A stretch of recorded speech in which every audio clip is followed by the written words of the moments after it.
Welcome to Toppy One, the only podcast you will ever need where the W is important. I recently completed Halo Infinite.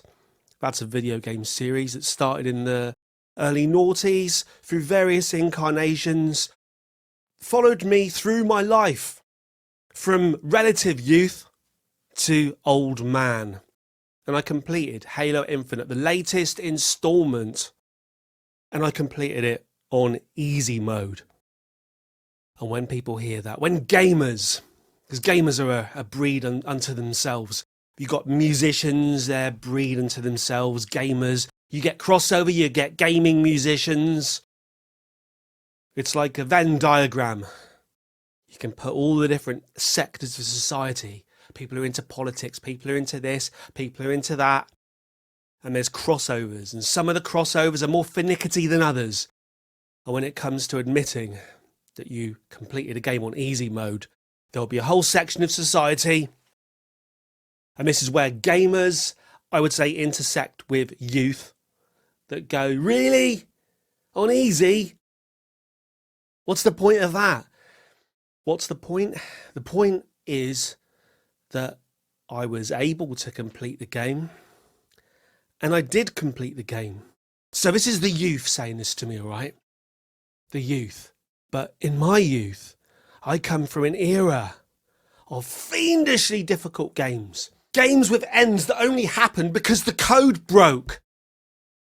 Donkey Kong, Pac-Man, Space Invaders, Asteroid, Centipede, Missile Command. Fiendishly difficult. Impossibly difficult. Something that the youth of today probably couldn't comprehend was back in my day, back in my day, we did have home consoles and home computers. We had a piece of plastic in the living room that you could play Pong on. We had computers like the ZX81, the ZX Spectrum, the Commodore 64, the VIC-20, that you could move things around the screen on and actually have pretty good games. Very good gaming experiences.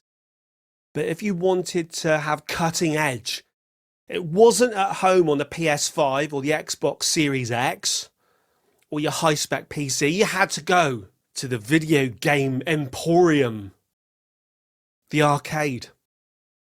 You go to an actual building that had inside it various wooden cabinets with TV screens and joysticks. They were like a stick. These days it's all about little buttons. But buttons on control pads were a novelty back then. Back then it was all about the joystick, not in a sexual way. Like a bigger version of the little joysticks you have on your Xbox or PS5 controller that you put your whole hand around.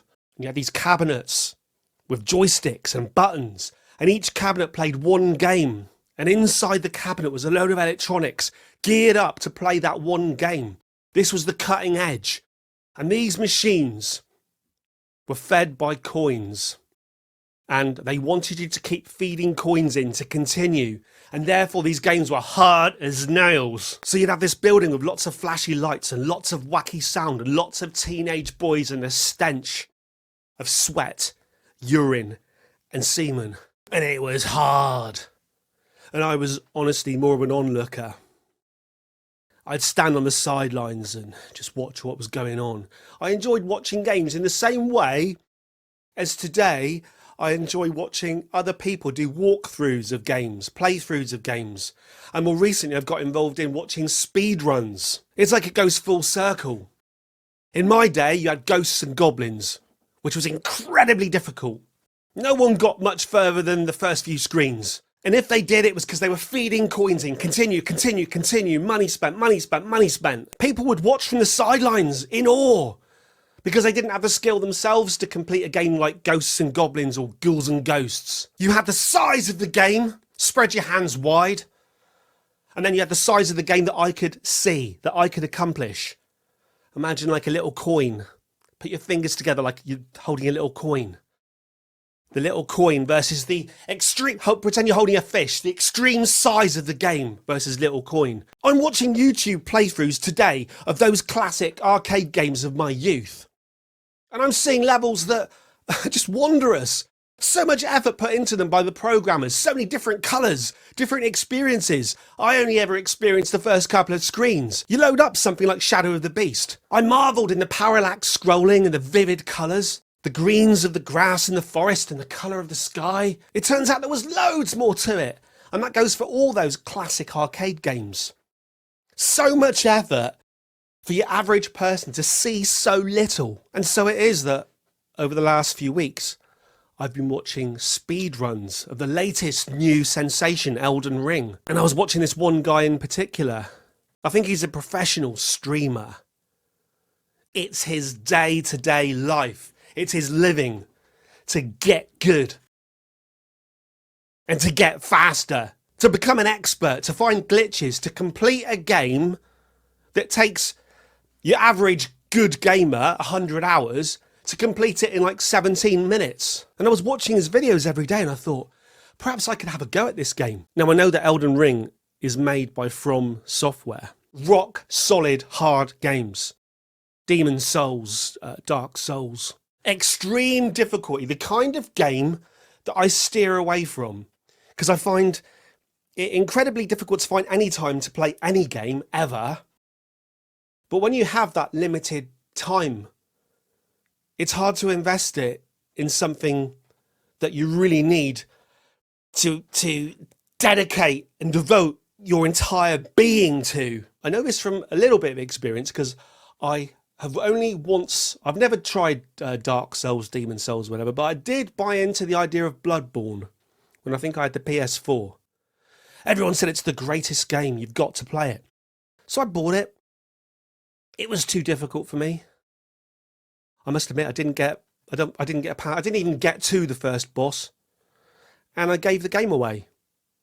I mean, I didn't give the game, or didn't reveal anything. I mean, I literally gave the game away to somebody else. So it's pretty obvious that I should not be buying Elden Ring. I should not be attempting Elden Ring. It has complete and total devastation written all over its face. In the past, you had a game like Ghosts and Goblins that I couldn't get anywhere with, and I knew it. And today you have a game like Elden Ring that I know I won't be able to get anywhere with, and I know it. But then I was thinking, hang on. I'm a gamer of old. This youth of today, they're out there dedicating themselves and, oh, you got to get good. Stop moaning. We enjoy hard games. The youth of today, they don't know what hard games are. Ghosts and Goblins, Donkey Kong. You died, I bloody died. And then I remember the game, I think it was the Xbox 360 era, Ninja Gaiden. That was sold to the public as being tough as nails. And it was. And that was a game you had to work your way through, dedicate yourself to. And you see, I was all right at that. Ninja Gaiden might be the Elder Rings of back then. And I remembered that back in my youth, I completed Final Fantasy VII on the original PlayStation before the majority of the world had even heard of it. I was all right at certain types of difficult game. Not all of them.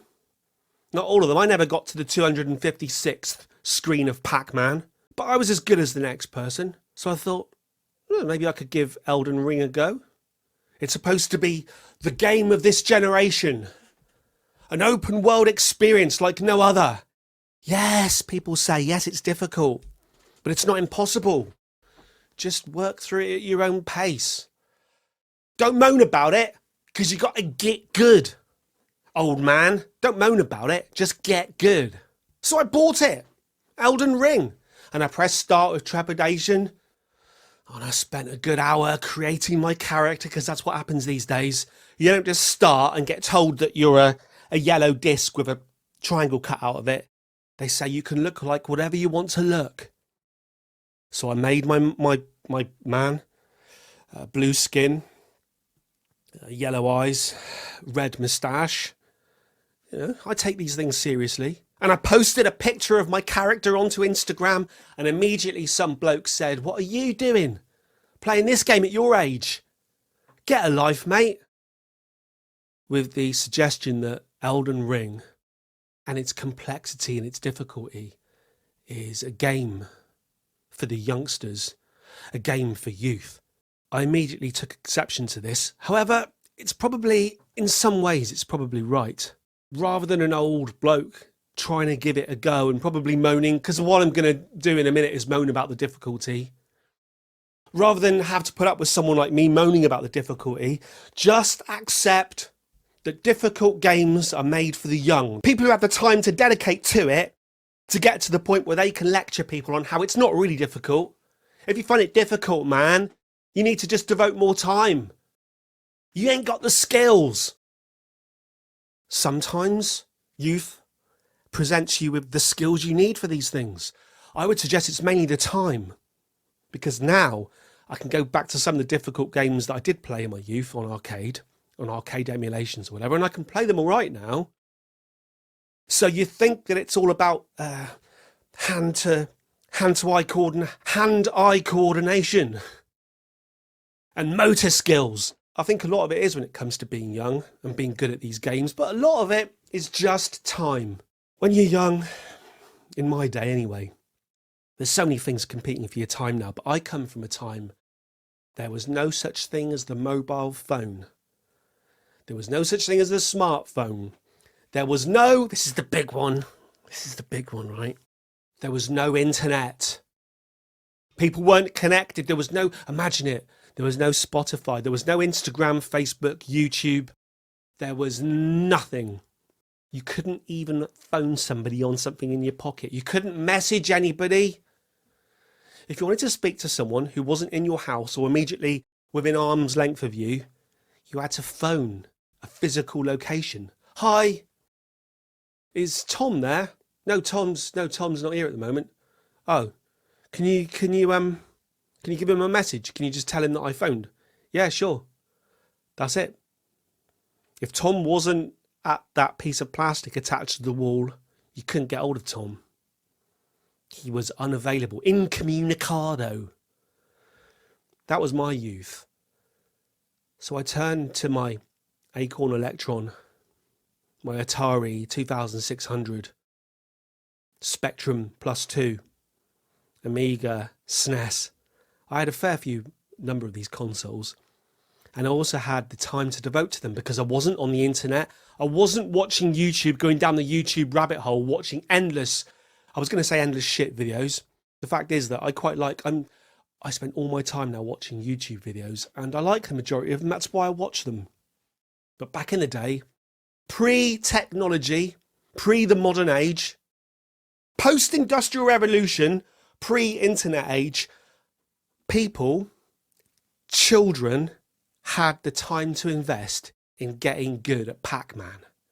And I was good at Pac-Man. We had a version at school on the BBC, Micro, which for those of you in other countries, in fact, in America, you didn't even have the computer age. You went straight to consoles. You had the Atari, and then you went on to the Nintendo Entertainment System. You kind of bypassed.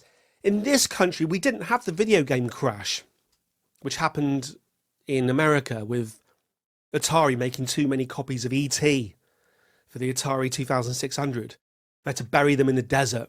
There's a good documentary about that, if you look it up. But we didn't have that. We had the Commodore 64 and the BBC Micro and the ZX Spectrum.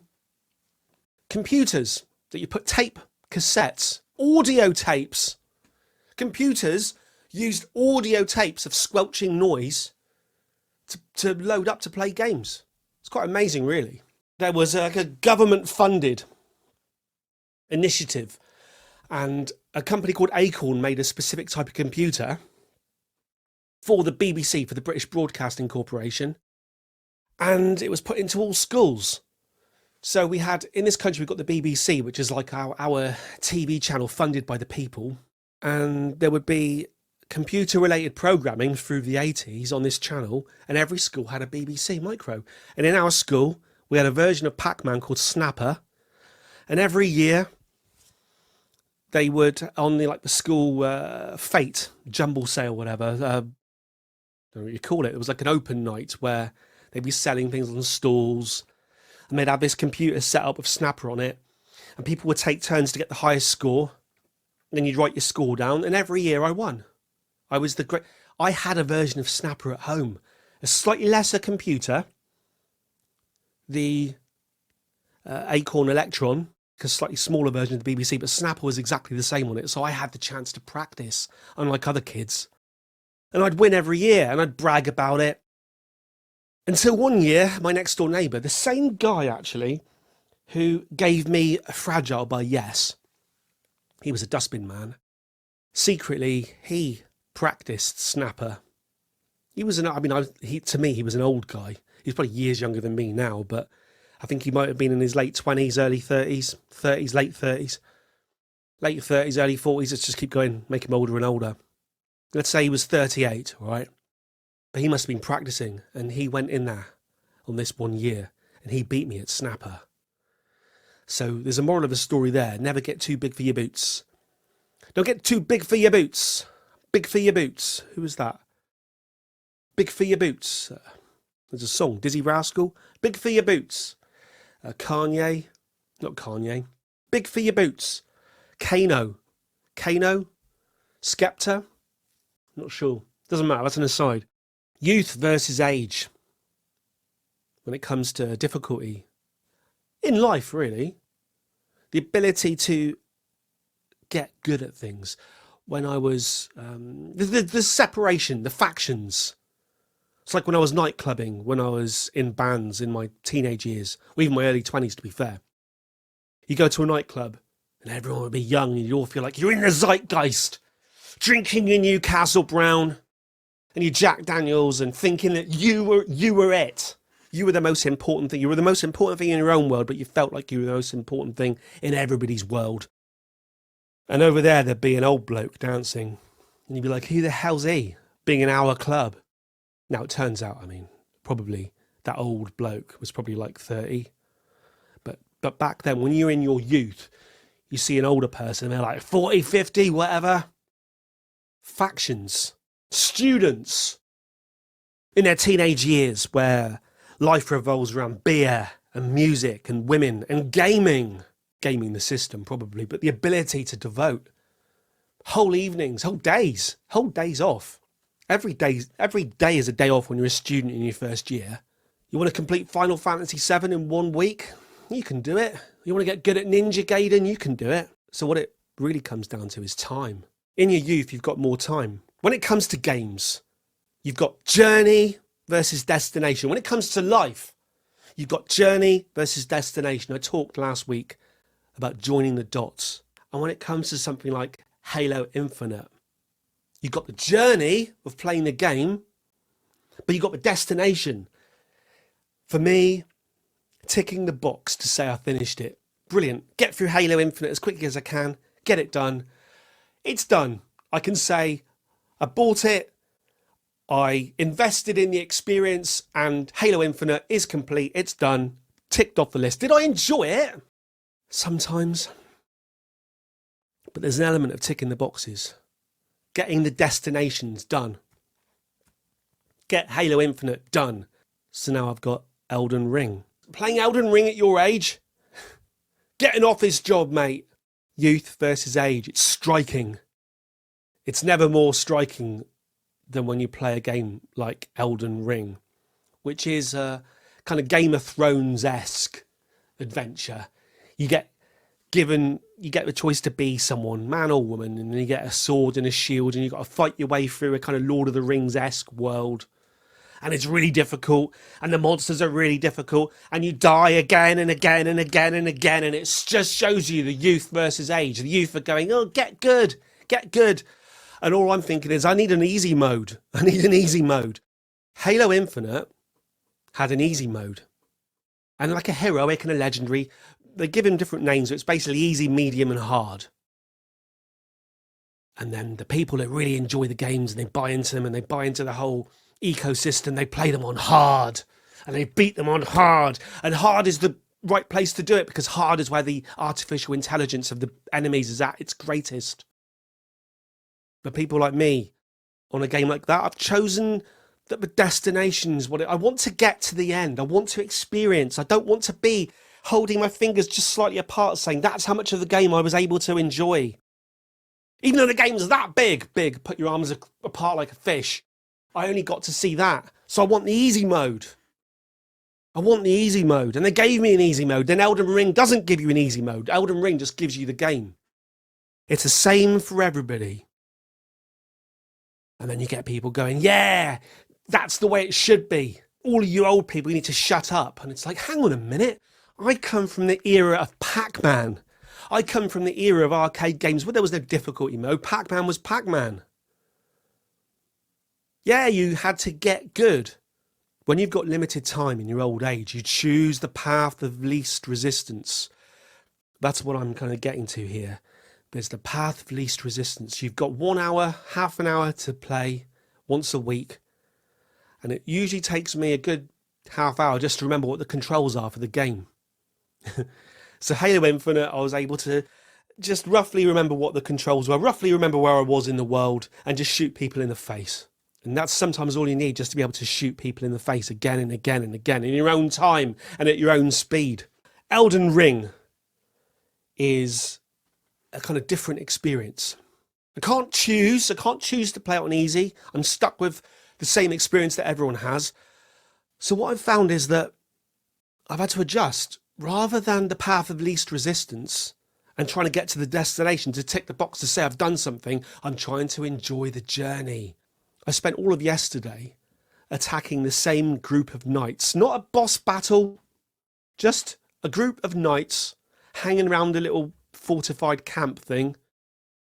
Each one guarding their own little trailer, like a little horse and cart thing. They're guarding, they've got little tents up, and they're all there guarding, and there's one quite strong, powerful knight who patrols up and down this little path. And I was enjoying it. I was sneaking up behind them. I was stabbing them in the back. I got a horse and I was riding around them on the horse and slashing at their throats, and I was killing their dogs. And then I was dying, and I was doing it all again, building up reward points to level my character up. And I was there's a whole massive game out there of all these massive bosses, and I could see them. I've seen them on YouTube videos because I've already watched walkthroughs and speedruns and things of this game. I can see how massive and difficult it is. But I thought, no, if I'm gonna get into this, I'm gonna try and enjoy the journey and just enjoying the artificial intelligence of just these minor characters, killing these minor characters. It's been beautiful, trying to enjoy the journey.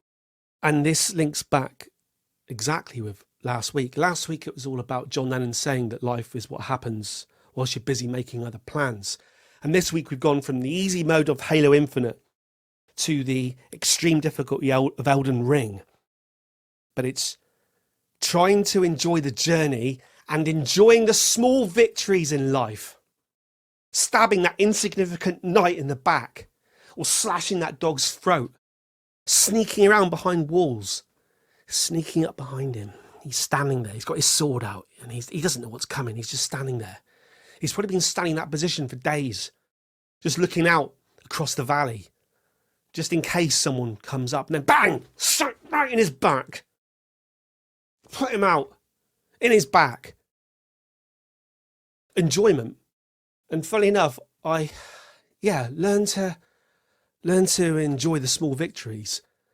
Part of me enjoyed the day spent yesterday of doing that, just killing insignificant characters.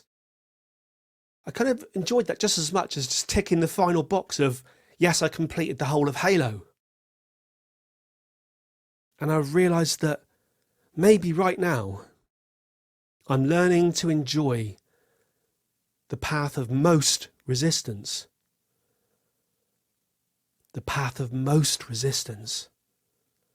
Life is what happens whilst you're busy making other plans.